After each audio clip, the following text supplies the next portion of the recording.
그래서 25절 말씀을 보겠습니다.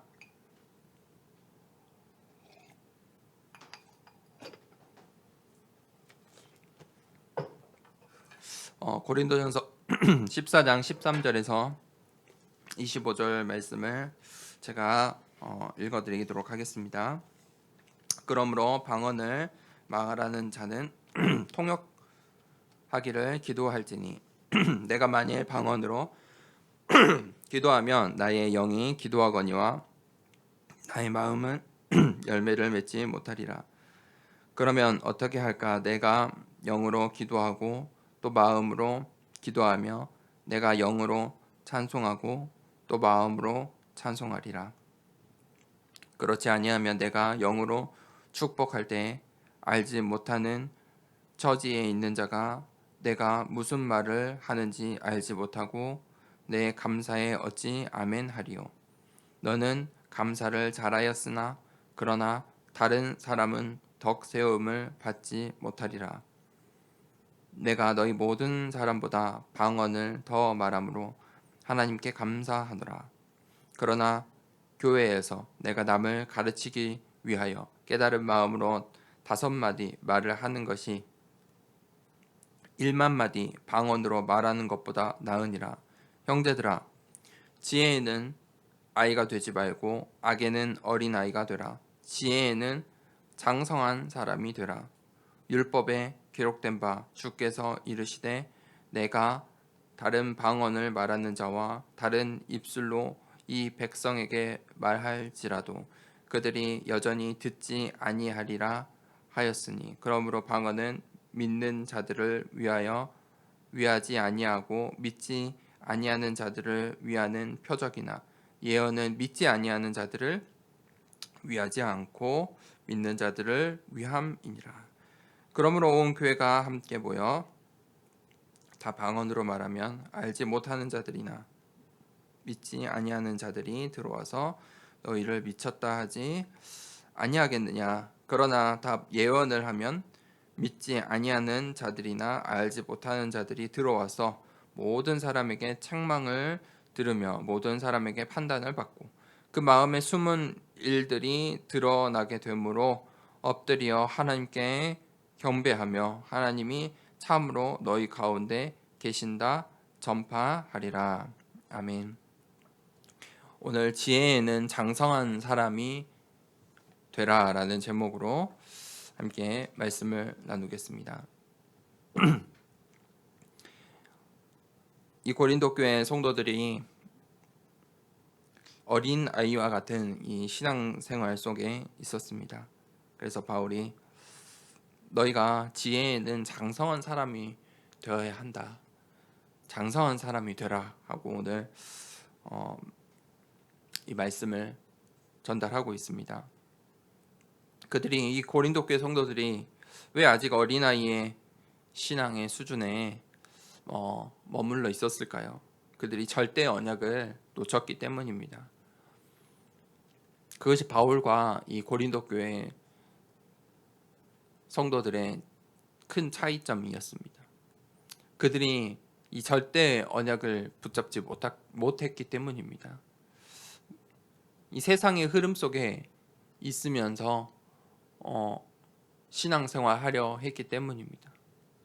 하지만 바울은 완전한 하나님 나라의 그 일에 그 언약의 흐름 속에 있었습니다. 절대 언약이 무엇입니까? 첫 번째는 갈보리산 언약입니다. 요한복음 19장 30절에 예수님께서 그 십자가에서 다 이루었다. 다 이루신 것입니다. 약속하시고 예언하신 모든 말씀대로 예수님께서 모든 것을 다 이루었다. 이렇게 말씀하셨습니다. 그 갈보리산의 언약입니다. 그 언약을 붙잡아야 하는 것입니다. 다른 답이 없는 것입니다.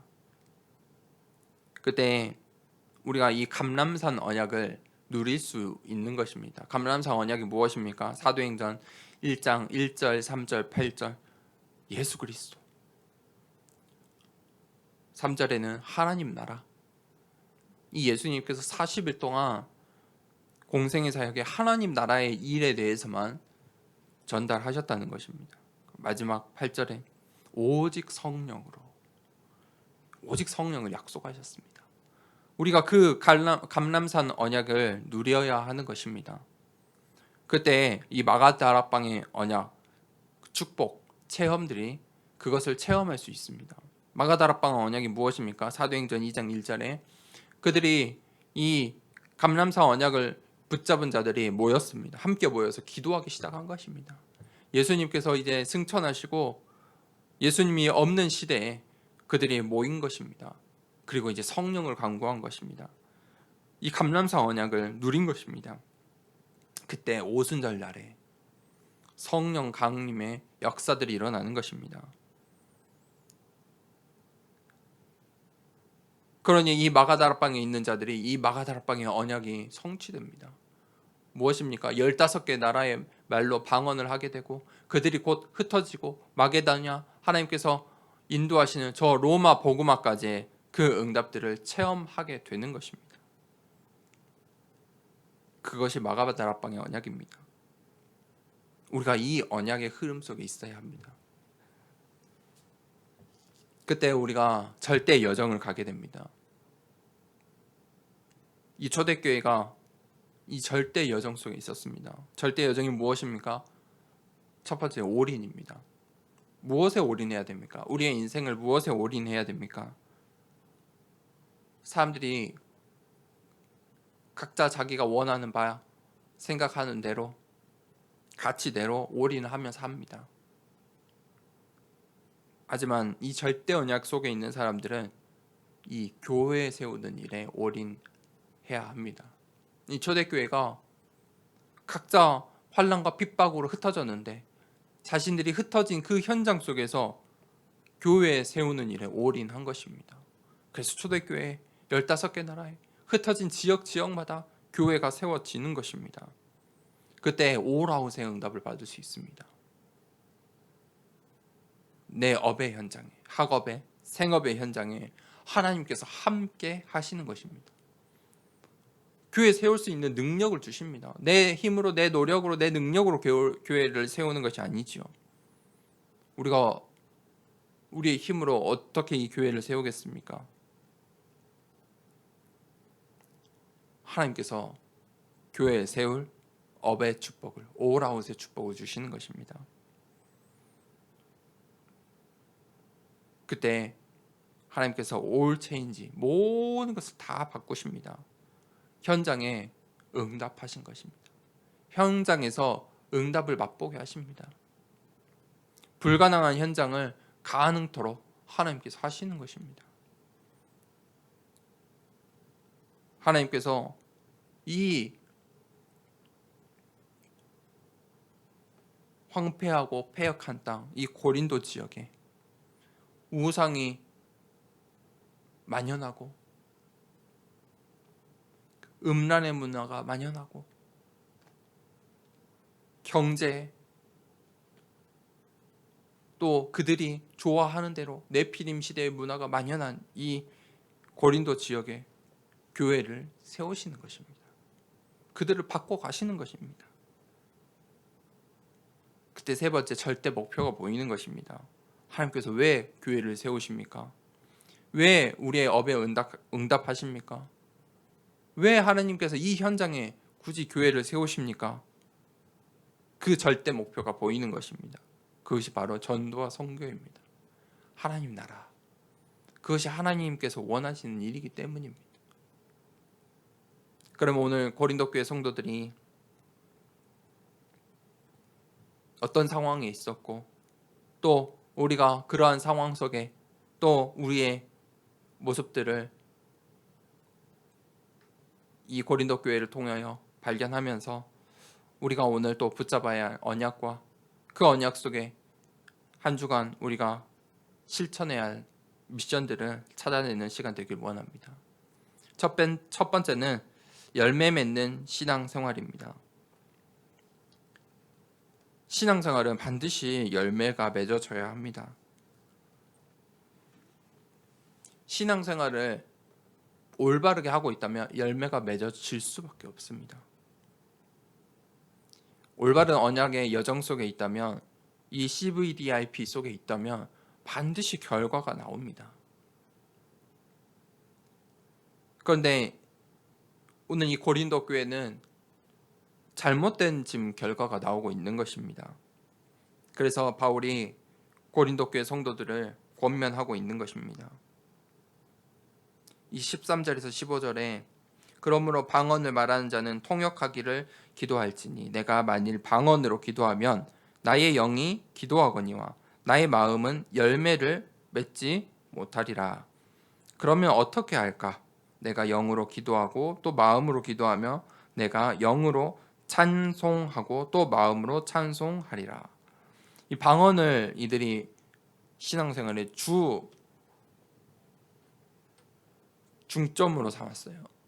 고린도 교회 성도들은 방언하는 일을 중점적으로, 방언하는 일을 굉장히 신앙생활을 잘하는 것처럼 그렇게 신앙생활을 하고 있었죠. 그런데 방언이 무엇입니까? 바울이 방언이 무엇인지 먼저 그들에게 가리킵니다. 방언이 잘못됐다는 것이 아닙니다. 방언이 틀렸다는 것이 아닙니다. 바울이 방언의 은사가 무엇인지를 먼저 계속해서 설명하는 것입니다. 오늘 지금 반복이죠. 저번 주 설교에 반복하면서 설명합니다. 무슨 말입니까? 강조라는 겁니다. 2번, 3번 이야기하는 것은 강조하는 거예요. 방언 은사는 이 방언의 기도할 때 주의할 점이 있다. 방언은 하나님께 영으로 드리는 기도이다. 그렇기 때문에 방언은 사람이 알아듣지 못한다. 그것을 너희가 알아야 한다. 그렇기 때문에 이 방언을 이 교회에서 공동체 가운데서 하려거든 반드시 통역을 동반해라. 그렇게 바울이 이야기하는 거예요. 무슨 말입니까? 사람들이 너가 방언을 할 때 알아듣지 못하기 때문에 통역의 은사 있는 자들을 동반해서 그것을 교회에 덕이 되게 해야 된다. 어떤 방언인지 그것을 제대로 이해하고 전달시켜야 한다. 그렇게 말하고 있는 거예요. 왜 통역의 은사를, 이 통역을 동반하라고 합니까? 이유가 있죠. 이 방언은 마음의 열매를 맺지 못하기 때문이에요. 다른 말로 우리의 감정에 치우치지 말라 이거지요. 이 방언은 절대 마음의 열매를 맺지 못한다. 14절에 이야기하고 있어요. 하나님께서 이런 은사를 주신 이유가 있어요. 그게 무엇이냐? 신앙생활에 열매 맺도록 은사를 주시는 거예요. 능력을 주시는 거예요. 열매 맺는 신앙생활을 위하여 은사를 주세요. 그런데 이 고린도 교회 성도들이 나 중심의 신앙생활에 빠져 있었어요. 내 만족을 위해서 신앙생활을 했어요. 끼리끼리 서로 파당을 이뤄 자신들을 위해서 자신들의 고린도 교회 안에 자신들의 공동체를 만들고 자신들의 공동체를 위해서 그렇게 신앙생활을 한 거예요. 그러한 신앙생활은 마음의 열매를 맺지 못해요. 오늘 바울이 이 방언과 예언에 대해서 이야기를 하지만 방언과 같은 일이 있을 수 있고 있을 수 있겠죠. 굳이 방언이 아니더라도 방언과 같은 신앙생활의 모양이 있을 수 있어요. 그들이 이 절대 목표가 없었기 때문이에요. 절대 목표가 무엇입니까? 하나님을 위하여. 하나님을 위하여 아닙니까? 그래서 우리는 늘 질문을 해야 돼요. 내가 누구를 위해서 살고 있는가? 내가 지금 무엇을 위해서 이렇게 하는가? 고린도 교회 성도들은 그 질문에 그 절대 목표가 없었어요. 그러니까 나를 위해서 방언을 한 거예요. 나의 만족을, 나의 감정을 위해서. 다른 성도들을, 불신자들을 배려하지 않은 것이죠. 그들이 방언의 이 은사를 가지고 은사 중심의 신앙생활을 하면서 자신들의 신앙 생활에 만족하며 어린 아이와 같이 신앙생활을 하고 있었다는 것이죠. 하지만 절대 목표를 가진 우리는 어떻게 신앙생활을 해야 합니까? 하나님께 영광 돌리는 신앙생활을 해야 합니다. 우리가 속지 말아야 될 것입니다. 지금 우리가 이렇게 신앙생활을 할 수 있는 것은 우리의 노력도 아니고 내가 그때 예수 믿어서 몇십 년 전에 예수 믿어서 그런 내 선택, 내 열심, 내가 열심히 교회 다녀서도 그것이 아닙니다. 하나님께 우리가 축복을 받았기 때문에 오늘 예배 드릴 수 있고 오늘 내가 신앙생활을 할 수 있는 것입니다. 그렇기 때문에 내가 하나님께 영광 돌릴 수 있습니다. 그런데 그 절대 목표가 없다면 내가 이렇게 신앙생활 했는데 내가 지금 이렇게 하나님께 이 교회를 섬기고 있는데 그런 마음을 그런 착각 속에 있다면 나 중심의 신앙생활 속으로 빠져들 수밖에 없다는 겁니다.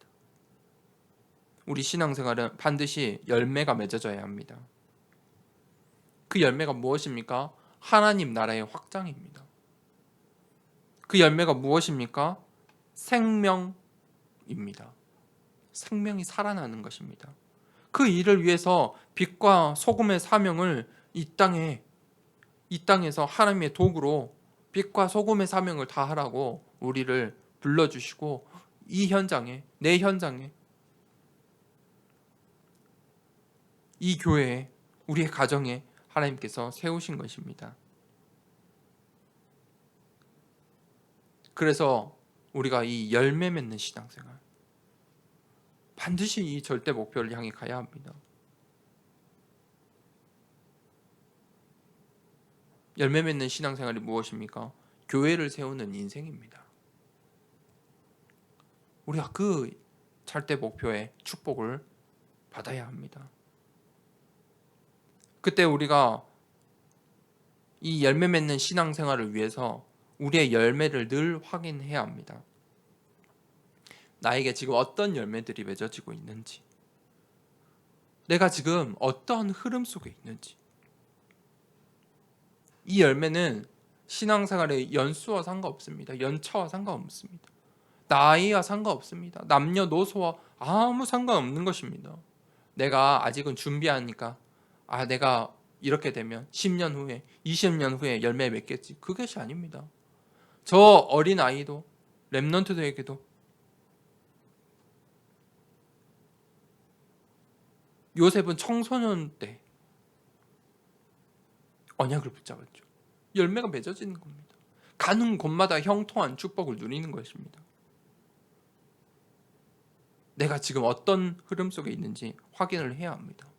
내가 이 세상의 나라의 흐름 속에 있는지, 내가 나 중심의 신앙생활을 하여 이 덕이 되지 못하는 신앙생활을 하고 있는지, 내가 하나님 나라의 흐름 속에서 정말 생명 살리는 일에 관심을 갖고 그 생명 살리는 일에 하나님의 도구로 쓰임 받고 있는지 확인을 해야 하는 것입니다. 그래서 바울은 방언보다 생명 살리는 일에 이 예언이 더 소중하고 중요하다라고 이야기하는 것입니다. 그러한 열매 맺는 신앙생활을 하기를 원합니다. 두 번째 대제입니다. 그러면 우리가 질문을 해야 합니다. 복음에 유익한가? 내가 무슨 일을 하든 무슨 선택을 하든 어떤 말을 하든 복음에 유익한가? 이 질문을 늘 해야 합니다. 우리가 한 주간에 이 질문 계속해서 실천해 보시기 바랍니다. 복음이 유익한가? 16절에서 19절입니다. 그렇지 아니하면 내가 영으로 축복할 때 알지 못하는 처지에 있는 자가 내가 무슨 말을 하는지 알지 못하고 내 감사에 어찌 아멘하리요. 너는 감사를 잘하였으나 그러나 다른 사람은 덕을 세움을 받지 못하리라. 내가 너희 모든 사람보다 방언을 더 말함으로 하나님께 감사하노라. 그러나 교회에서 내가 남을 가르치기 위하여 깨달은 마음으로 5마디 말을 하는 것이 1만 마디 방언으로 말하는 것보다 나으니라. 바울이 이 사랑이 없는 말에 대해서 경고하고 있죠. 우리가 사랑장에서도 바울이 계속해서 이 이야기를 하였죠. 이 말이라는 것은 뜻이 담겨져 있어요. 그래서 말은요, 우리 마음을 표현하는 도구예요. 그래서 말을 우리는 소중히 해야 돼요. 또 이 말에는요, 목적이 담겨져 있어요. 그래서 말을 함으로써 마음이 전달되는 거예요. 그래서 말을 소중히 해야 돼요. 왜 그렇습니까? 말이 아니면 우리의 마음을 표현하거나 전달할 수 없기 때문이에요. 우리의 뜻과 목적을 전달할 수가 없어요. 그렇죠? 말이 없으면 전달할 수가 없어요. 말이 없으면 생명을 살릴 수도 없어요. 그런데 이 사랑이 없는 말은 정확한 뜻이 없어요. 뜻을 전달하지 않아요. 그냥 악기 소리와 같은 거지요. 사랑이 없는 말은 목적이 없어요. 목적 없는 말이에요. 뜻도 없고 목적 없는 말은 사랑이 없는 말이에요.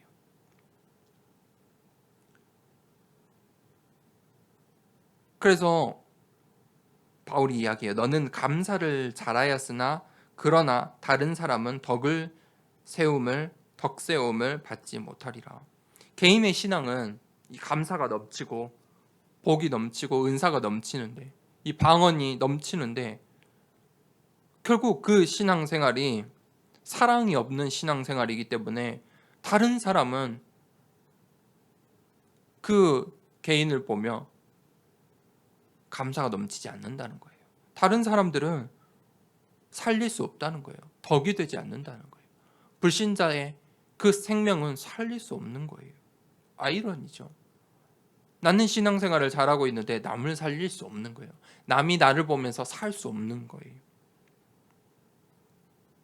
그 사랑이 없기 때문이에요.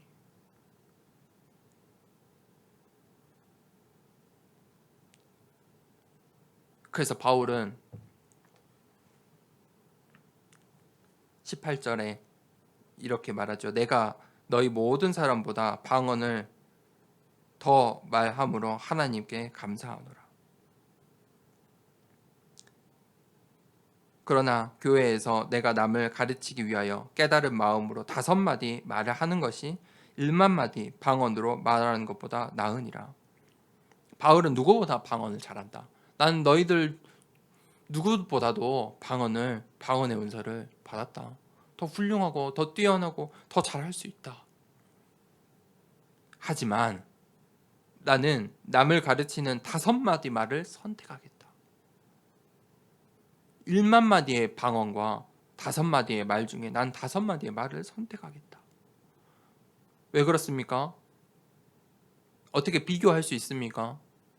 1만 개랑 5개랑 비교할 수 있습니까? 1만 개를 하려면 얼만큼 노력하고 얼만큼 열심을 내야 합니까? 1만 마디의 방언을 하려면 얼만큼의 시간이 필요합니까? 얼만큼의 노력이 필요하고 5마디 말하는 것과 엄청 큰 차이가 있는 것입니다.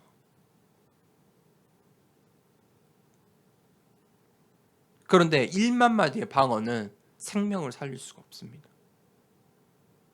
자신의 신앙에 만족을 얻고 자신의 신앙은 감사할 줄 모르나 그것은 결코 생명 살리는 일은 아니라는 것입니다. 그렇기 때문에 내가 차라리 5마디 말을 통하여 복음을 전하겠다는 겁니다. 5마디 말을 통하여 생명을 살리겠다는 겁니다. 이 신앙생활에는 선택이 중요합니다. 그 선택이 흐름이 되기 때문입니다. 그 흐름이 열매를 맺습니다. 결과를 가져옵니다. 그런데 오늘 고린도 교회 성도들은 1만 마디의 방언을 선택한 것입니다. 나 중심의 신앙생활인 것입니다. 바울은 무엇을 선택했습니까? 5마디의 말을 선택했습니다. 생명 살리는 일, 나는 그것을 선택하겠다. 하나님 중심의 신앙생활입니다. 사람 살리는 일, 생명 살리는 일을 선택하겠다. 그것이 하나님이 기뻐하시는 일이다 라고 이야기하는 것입니다. 우리가 어떤 선택을 해야 되겠습니까? 하나님이 원하시는 신앙생활을 하길 원합니다. 하나님이 원하시는 생명 살리는 일, 그것을 늘 선택하길 원합니다.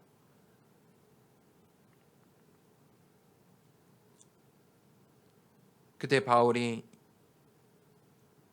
내가 남을 가르치기 위하여 깨달은 마음으로 이렇게 말을 합니다. 깨달은 마음. 바울은 이미 깨달은 것입니다. 바울도 방언을 하였습니다. 그런데 그것이 중요치 않다.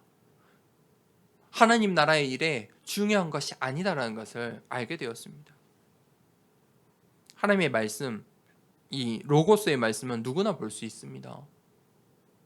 누구나 다 읽을 수 있도록 하나님께서 우리에게 이 말씀, 성경을 주셨습니다. 그런데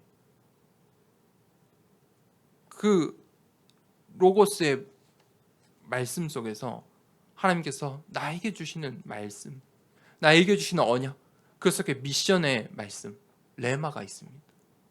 바울은 그것을 깨달은 것입니다. 아, 이 하나님의 말씀은 생명을 살리라고 있는 말씀이구나.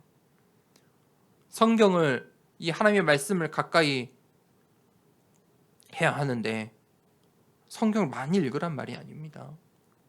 성경을 많이 읽는 일이 생명을 살리는 것이 아닙니다. 어떻게 보면 그것이 방언과 같을 수도 있습니다. 제가 말씀드렸죠. 성경을 100번 읽어야 천국에 이를 수 있다라고 가르치는 교단도 있다니까요. 성경을 100번 읽어야 구원받을 수 있어 라고 가르치면 누가 이 교회에 이 생명 얻는 이 복음을 듣겠습니까? 성경을 많이 읽는 것이 생명을 살리지 않습니다. 성경 속에서 있는 그 오직으로 답을 내리고 그 답을 발견하고 깨닫고 그것을 나의 인생의 언약으로 삼을 때 생명이 살아나는 것입니다. 나의 생명이 살고 나의 현장에 있는 다른 불신 영혼들의 생명을 살릴 수 있는 것입니다. 그 레마가 있어야 합니다. 그래서 우리가 늘 신앙생활을 점검을 해야 합니다. 이 고린도 교회는 결국 자신들이 성경도 가까이 하고 성경도 많이 보고 방언도 열심히 하여 신앙생활을 잘 한다라고 생각했을지 모르나 결론은 어떻게 됐습니까? 그들의 열매는 어떻습니까? 불신자들이 복음을 듣지 못하게 다른 사람에게 복음을 방해하고 있었고 교회 안에서조차 그룹을 지어 복음을 방해하고 교회 밖에 있는 이들도 복음을 듣지 못하도록 방해하고 있었다는 것입니다. 바울은 그 고린도 교회를 보며 생명 살리는 일, 그것을 떠올린 것입니다. 고린도 교회가 지금 복음에 유익하지 못하다. 그것을 지적하고 권면해주고 있는 것입니다. 너희가 지금 복음에 유익한지 질문해보라. 너희의 신앙생활이, 너희의 그 방언이 복음에 유익하냐? 차라리 예언의 말씀을 전달해라.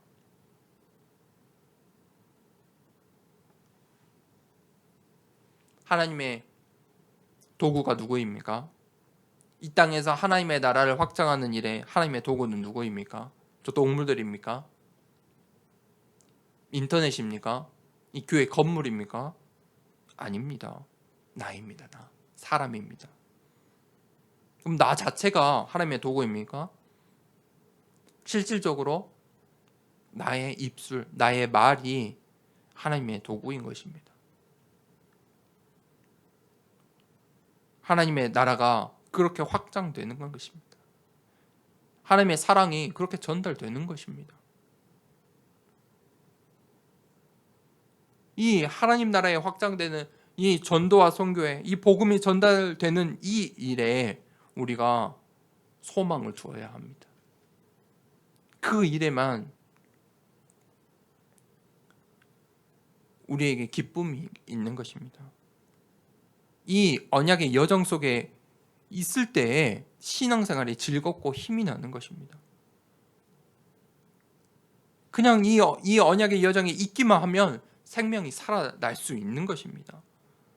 하지만 나 중심의 개인 중심의 이 고린도 교회 지금 모습처럼 신앙생활을 한다면 결국은 싸울 수밖에 없고 다투고 파당을 이루고 생명 살리는 일에 방해하는 결과가 열매가 맺어질 수밖에 없다는 것입니다.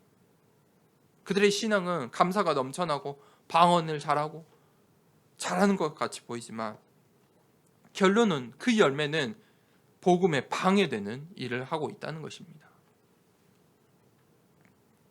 세 번째 대지입니다. 믿지 아니한 자들.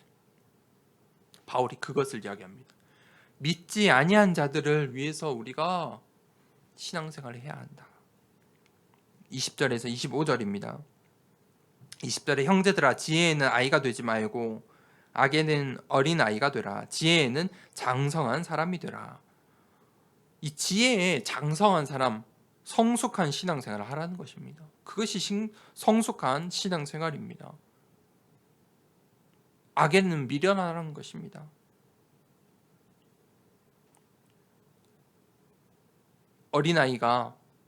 어린아이들은 연약하잖아요. 힘이 없잖아요. 지혜도 부족해요. 지식도 부족해요. 체력도 부족해요. 힘도 없어요. 그러니까 어떻게 합니까? 자기 중심대로 해요. 힘들면 힘들다고 표현을 해야 돼요. 연약하니까. 표현도 어른들처럼 합니까? 아니죠. 즉흥적으로 바로바로 그 어린아이예요. 그런데 고린도 교회가 지금 어린아이처럼 신앙생활을 하고 있는 거예요. 그들의 지혜가 어린아이와 같아요. 악에 대해서는 장성한 사람 같은데 지혜에 대해서는 어린아이와 같은 거죠. 21절에서 23절에 율법에 기록된 바 주께서 이르시되 내가 다른 방언을 말하는 자와 다른 입술로 이 백성에게 말할지라도 그들이 여전히 듣지 아니하리라 하였으니 그러므로 방언은 믿는 자들을 위하지 아니하고 믿지 아니한 자들을 위하는 표적이나 예언은 믿지 아니하는 자들을 위하지 않고 믿는 자들을 위함이니라. 그러므로 온 교회가 함께 모여 다 방언으로 말하면 알지 못하는 자들이나 믿지 아니한 자들이 들어와서 너희를 미쳤다 하지 아니하겠느냐. 방언은 믿는 자들을 위해서 있는 거예요. 그 은사의 목적이에요. 예언은 믿지 않는 자들, 하나님의 말씀을 이 언약을 알지 못하는 자들을 위해 있는 거예요. 그런데 모든 교회가 방언만 해요. 자신의 신앙, 내 신앙만을 위해서 신앙생활을 해요. 우리의 신앙생활이 중요해. 내 신앙생활이 중요해. 내가 얼마만큼 성경을 읽었는지가 중요해. 회개했어, 안 했어? 내 신앙생활이 중요해. 그렇게 모든 교회가 오늘 고린도 교회처럼 신앙생활을 한다면 결코 불신자들을 살려내는 전도의 열매를 맺지 못하는 거예요. 결국은 불신자들이 볼 때 미쳤다 이렇게 말하는 거예요. 방언이 미친 일입니까? 그렇지는 않아요. 굉장히 축복된 은사예요. 그런데 그들의 흐름이 잘못되어 방향 속에 있기 때문에 결코 전도의 열매도 맺지 못할 것이고 불신자들은 미쳤다 하는 것이죠. 바울이 그것을 이야기하고 있어요. 만약에 교회에 모든 이들이 다 나 중심의 신앙생활 방언만 하고 있으면 그 예배가 어떻게 되겠습니까? 공예배가 무질서하게 되겠죠.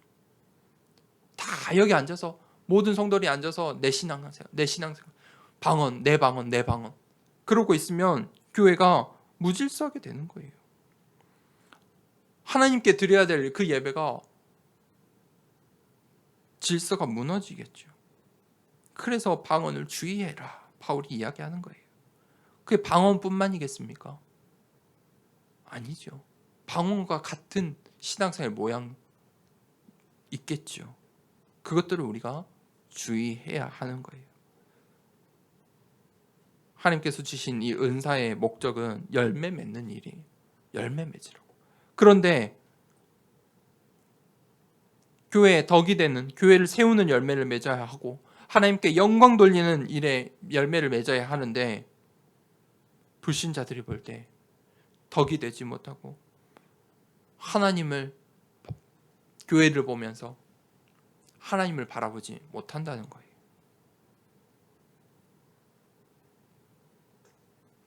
우리는 이 24절에서 25절에 그러나 다 예언을 하면 믿지 아니하는 자들이나 알지 못하는 자들이 들어와서 모든 사람에게 책망을 들으며 모든 사람에게 판단을 받고 그 마음에 숨은 일들이 드러나게 되므로 엎드려 하나님께 경배하며 하나님이 참으로 너희 가운데 계신다 전파하리라. 이런 신앙생활을 해야겠죠. 하나님께 영광 돌리는 신앙생활을 해야 돼요. 나 중심의 신앙생활은 나에게만 유익이 있어요. 나는 감사가 넘칠 수 있어요. 틀린 것 아니에요. 그런데 나 중심의 신앙생활은 불신자들에게, 믿지 않는 자들에게 덕이 되지 못해요. 결국은 그것이 복음의 방해가 돼요. 우리 교회가 우리 개개인의 신앙생활만, 개개인의 신앙생활, 개개인의 복, 우리 개개인은 감사가 넘치는데 복음의 방해가 된다면 그것이 하나님께 기쁨이 되겠습니까? 절대 그렇지 않겠죠. 우리 개인은 힘들더라도, 어려움 속에 있더라도 어떻게든 우리가 생명 살리는 일에 관심을 갖고 있다면 하나님께서 그 한 사람을 어떻게 하시겠습니까? 작품 만드실 것입니다. 그 한 사람을 들어 사용하시는 것입니다. 고린도 교회에 그 성도들, 수많은 성도들 두고 하나님께서 바울 한 사람을 들어 사용하시는 것입니다. 그래서 우리는 늘 주의해야 할 것이 있습니다. 하나님 영광 가리는 일인가? 내가 지금 혹시 하나님 영광을 가리고 있지 않는가? 늘 주의하고 점검하셔야 됩니다. 바울이 그래서 믿지 아니하는 자들, 알지 못하는 자들, 그들을 이야기하는 것입니다. 지금 고린도 교회에 너희들이 지금 이런 수많은 문제가 있는데 너희들의 문제가 아니야. 교회 밖을 봐. 믿지 않는 자들, 알지 못하는 자들, 저들이 지금 어떻게 있는지, 어떻게 살고 있는지, 저들이 너희를 어떻게 보고 있는지 그것을 보았으면 좋겠어. 바울이 이야기하는 것입니다. 하나님 영광 가리는 일 하지 말라. 그렇게 말하고 있는 것입니다. 불신자들이 교회를 바라볼 때 바울이 이야기하는 겁니다. 불신자들이 너네 고린도 교회를 바라보는데 방언부터 바라본다면 어떻겠냐? 아, 저 교회는 방언하는 교회구나. 방언을 해야 뭐가 있나 보다. 그렇게 바라보게 된다면 그들이 복음을, 하나님을 만날 수 없다는 거예요. 무슨 말입니까? 교회를 바라보는데, 믿는 자들을 바라보는데 복음보다 앞선 것들이 있으면 안 된다는 거예요. 그것이 방언, 지금 고린도 교회는 방언이었지만 율법이 될 수도 있고 구제가 될 수도 있고 선이 될 수도 있고 어떤 모양이 될 수도 있고. 무슨 말입니까? 불신자들에게 복음이 가장 먼저 전달되어야 해. 그래서 그들이 이 복음을 듣고 판단을 해야 해. 그게 하나님께 영광 돌리는 일이야 라고 바울이 이야기하는 거예요. 그게 지금 24절에서 25절이죠. 그때 이 불신자들이 바른 복음을 들었을 때에 판단을 하는 거예요. 그리고 예비된 자, 갈급한 자, 충성된 자라면 그 마음에 숨은 일들이 드러나게 되고 그들이 엎드리고 하나님께 경배하며 하나님이 참으로 너희 가운데 계신다. 그것을 전파하게 된다는 거예요. 보게 된다는 거예요. 그래서 그 일을 위해서 방언보다 예언, 하나님의 말씀을 가르치는 일이 더 소중하다, 더 중요한 것이다 라고 바울이 이야기하지요. 우리가 이 교회 안에 나 중심의 신앙생활, 그것에 주의해야겠죠. 그게 가장 또 다른 방면으로 드러나는 것은 간증이라는 거예요. 내가 옛날에 이렇게 신앙생활했어. 내가 이랬는데 이렇게 신앙생활했어. 내가 예전에는 이랬어.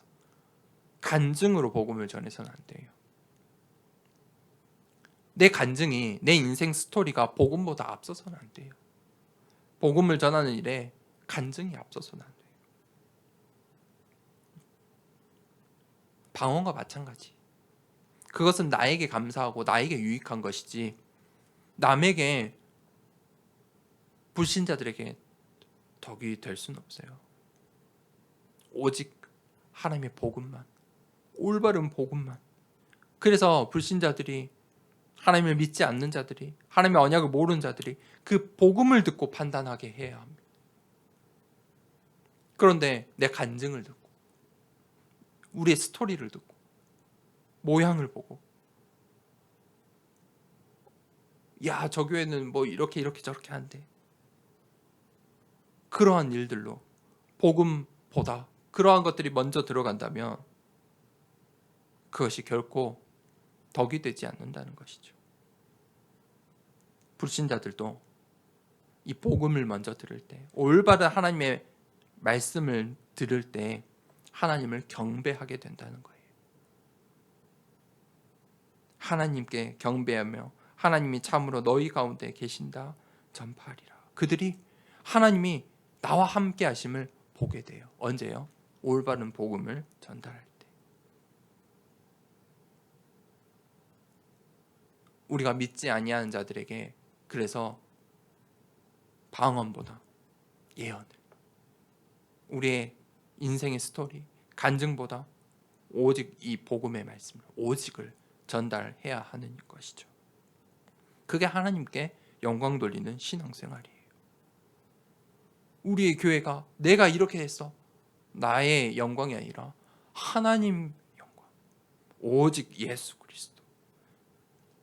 그 절대 언약을 전달할 때 불신자들도 생명이 살아난다는 거예요. 결론 내리겠습니다.